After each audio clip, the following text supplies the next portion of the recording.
poem, prayer demand, really, that Atmajoti just read was so beautiful.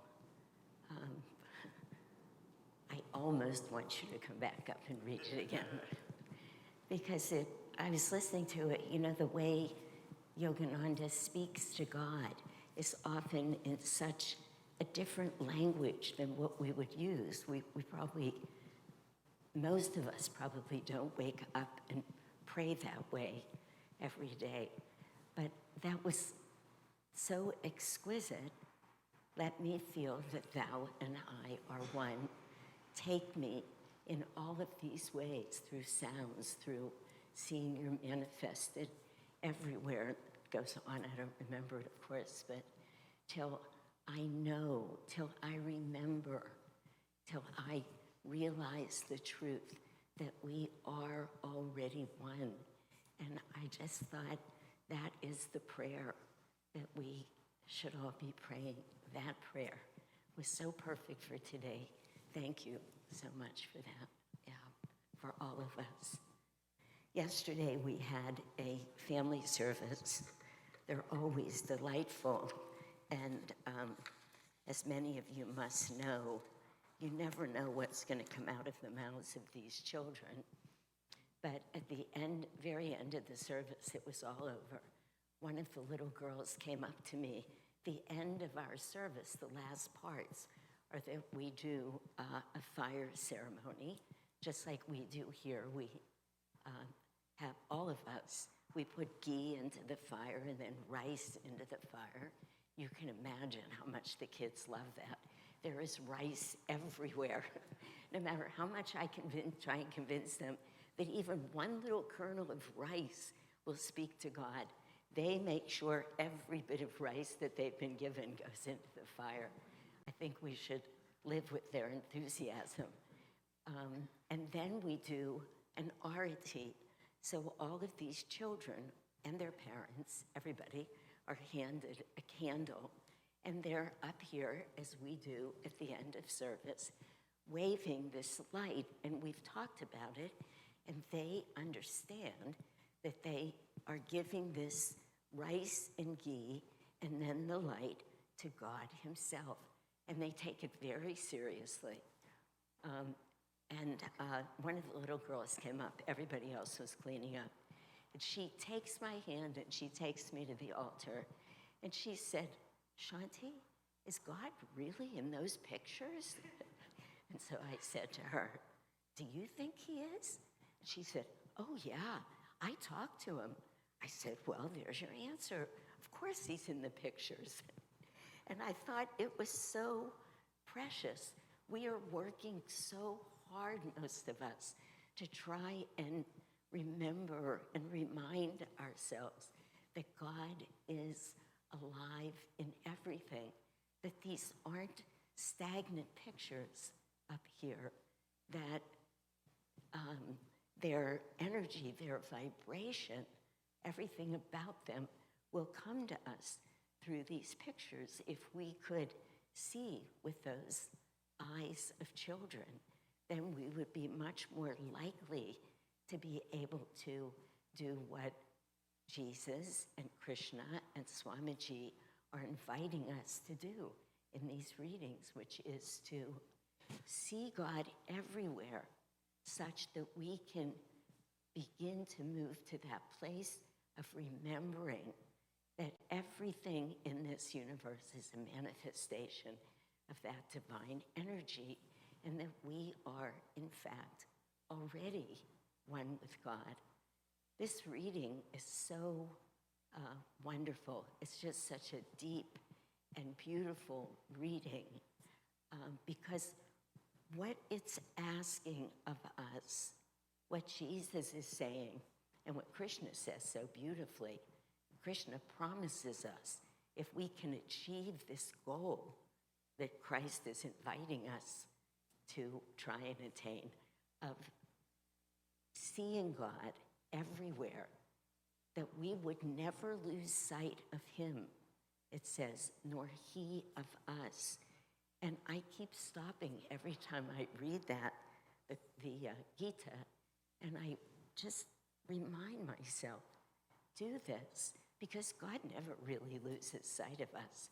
It's not that he's gone anywhere. It's just that we forget. So all we need to do is remind ourselves. But for us, that will take a real shift in consciousness. And that's what we're being invited to do in this reading. It's not to try and change our thoughts one by one, because of course that would be impossible. But if we change our consciousness, if we change the very way that we hold everything we see and feel and hear and do in the universe, then we would be living in truth, which already exists. That truth is God is. God is truth, and that's the given. But we, because Maya is just constructed such to keep taking us out into the world, to keep believing that we are separate from everything. And this reading, in such a beautiful way, says to us, no, everything is unitive. Everything is one. It's you that's living in duality. So if you can bring your consciousness back in line with Christ consciousness, then you will always be living from that place of truth. In this reading, it's so beautiful, the way, this reading, of course, from Autobiography of a Yogi, and Master's showing us, of course, Master was born a master, so we assume that he's telling us this story not simply to relate something that happened to him, but he's telling us this story to say, every time you slip, every time you think that you're separate from anybody or anything, every time you forget to see the divine looking back at you in every experience of life, remember this simple story where absolutely out of the blue, after Yogananda had this critical thought, Master Mahashaya, who, I don't have the words in front of me, but we know that Yogananda said, I forget the adjective he used, but he held him in extremely high regard. And he appears to him, and he answers his thought. Isn't it true, little sir, he says, how sweet that is, that the name of God is sweet on all lips? Doesn't matter how people are calling to God, because remember, Yogananda was criticizing that it was so loud, that it was so noisy, that their singing to God was so outward. And Master Mahashaya just corrects him. And then that beautiful line, after he corrected him, Yogananda says thus, then I went on a magic carpet ride with him. When truth prevailed, Yogananda was able to be in that space of Christ consciousness, of cosmic consciousness. That's what that magic carpet ride really meant, is that it transported me just from knowing truth, just from being able to come back to truth. It's so clear, and it's made clear in all of these teachings, that what is real, we can't really ever learn or perceive with our minds. That what is real, we feel and we know with our heart. Swami Kriyananda, in a talk that I just listened to yesterday, it was one of those Ask Me About Truth, these very short little talks. And I stopped at it because the title of the whole Ask Me About Truth was called Living in the Presence of God. And so I was listening to these questions that Dharmadas and Nirmala present to Swamiji. They're actually very, very well done. But at one point, Swamiji said they were asking him about his path to God, how he got to living in the presence of God at all times. And he said, I had the disadvantage of going through reason. This is what Swamiji said. He said, had I loved God with all my heart right from the beginning, I would have gone straight to him. Then he goes on to talk about how hard it was, how hard it was for him because of the teaching in the Anglican church that he was sort of raised in. But he presents right away this knowing that it's through the heart, it's through loving God, it's not through thoughts that can take us to this is good, that's bad, this feels good, that doesn't. The other night I was involved in a question and answer session that we were doing, and somebody asked me, as people always do, every question that came was so beautiful, let me say that, because I'll probably refer to a few of them, not with any judgment. They were sincere and wonderful questions that were asked, but this question that was asked, which often is can you show me how to develop this devotion? Can you show me how to get to that place of loving God this way with all one's heart, mind, soul, and strength, really? And as always, the answer had to be, you can't learn that. You can't think about it. Doesn't matter how smart you are. In fact, the smarter you are, maybe the more difficult it gets. That you have to leave your mind and what we think we know. Again, just referring back to this judgment that we come in with, this duality of knowing. We think we know what's right and what's wrong. We think that we will think our way to loving God, but in fact, almost all of that thinking gets in our way. And very much like what Swamiji was alluding to here, saying I had the disadvantage of first coming in and trying to use reason to find God. I try to convey that this love of God, this is a practice, really, of seeing God everywhere, of beginning to see God in everyone all the time, and to open your heart and love each person. Open your heart and love every situation that comes to you, because as you practice that, you actually fall into that love of God. You will not be able to figure it out. You have to make it into a practice and just keep loving. You don't have to understand why. You just have to be accepting and loving. And soon, that very energy, the strength of that energy, will open your heart. And soon, you'll be living from there. And you will not be able to see anything but God everywhere, all the time. It's not rational. It won't make sense. But your heart will begin to fill, and it will burst with that love, which is really what living in the presence of God is. It's an experience of the heart. It's not an experience of the mind. It has to be from the heart. Swamiji says, I don't know where I read this. I was trying to remember, but it might be in his book, The New Path. But he says, if you walk into a room that's filled with light, but you close your eyes, you're going to bump into things. If you walk into a room that's filled with light, but you close your eyes, you're going to see darkness. If you preferred to, I'm sorry, let me just find it here because I want to quote him.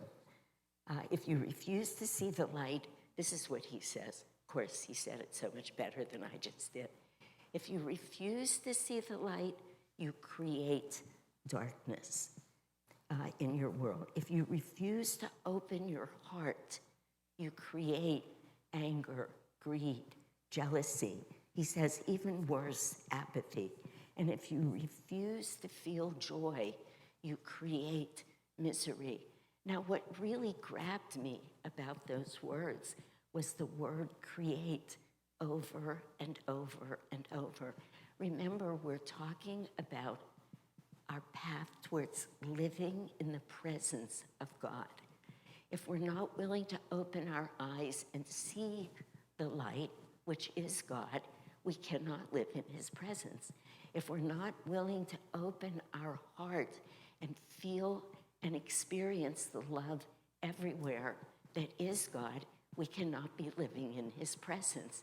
And the way Swamiji says it is so powerful because he shows us how we always have the opportunity to create what we want, because that's the word he uses over and over. So what we're being invited to do is keep our eyes open, looking for light everywhere. It's an effort. It's a conscious effort. Otherwise, we do walk around in the dark, most of us. We do walk around closing our hearts at times. We don't always see things that come to us as being joyful, but we have the power to do it. And this is what Swamiji is saying here. He says in a more expanded commentary on this reading, he talks about our redemption. Redemption means living in the presence of God. Redemption means living in the light that dispels darkness, that dispels ignorance. Ignorance meaning that which takes us away. He talks again and again about it being an experience of the heart, but he says very clearly that doesn't come to us by moving from where we are to any other place. It's not a relocation. It's standing right where we are and learning to love by going within. He says redemption means escape from the walls of egotism, all of that which keeps us ignorant. And then he says there's two ways to come to this. One is by deeper meditation, where God can just be revealed. But the other way to come to this, and remember, we're talking again about opening the heart and finding the love of God there. It's what all of these lessons are. He says, is by serving others with that love, by seeing God in them. One of the other questions that was asked the other night was by a teacher about a student who was very self-demeaning and critical. And the question was, how can we help this young student who's constantly demeaning themselves? We've tried so many different things. How could we help them? And I thought about it for a minute, and I thought, there is really only one way to help anybody through that, and that is to love them with all your heart, mind, soul, and strength, to see God in them and to love them. And of course, as we do that, we are living in the presence of God. We have to be if we're looking to see the perfection in them. But as we speak, not with words, but with our heart's love to their own perfection, then soon, even though they may be kicking and screaming the whole way, they will open to that love. It will affect them. It will empower them. If we try and use words which come from the rational mind. You know, our master's saying you can never solve a problem on the level that it was created. That's not a rational thing, to be so self-demeaning, self-critical. It's rational, it's from the mind, it's from the ego. You can't approach it with a rational argument, quite frankly. If you try to, the person just thinks you're crazy and they write you off right away. I know I'm not smart. I know I'm not pretty. If you're telling me that, how can I ever believe you? But when we love people with the love of God, when we let that love pour through us, when we're willing to live in that presence and love in that way, then people are changed.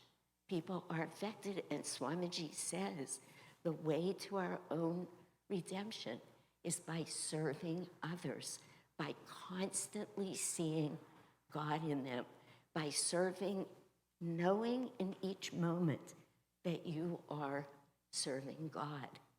And through that, of course, we're doing that to both practice the presence, but this talk is not entitled Practicing the Presence. It's called Living in the Presence of God. And when we do that, it becomes so magnetic that others around us, whenever we're able to do that, they feel loved. The words don't matter. They feel God's love. It's not a human love. That's not what we're aiming for. But I heard a wonderful story. I think this is a true story, and I can't tell you where I heard it, but I did, about two babies that were both born premature, very premature, and they were in incubators. And one of them was thriving, and everybody in the preemie nursery knew that they would live. But the other one was going to die. It was very clear.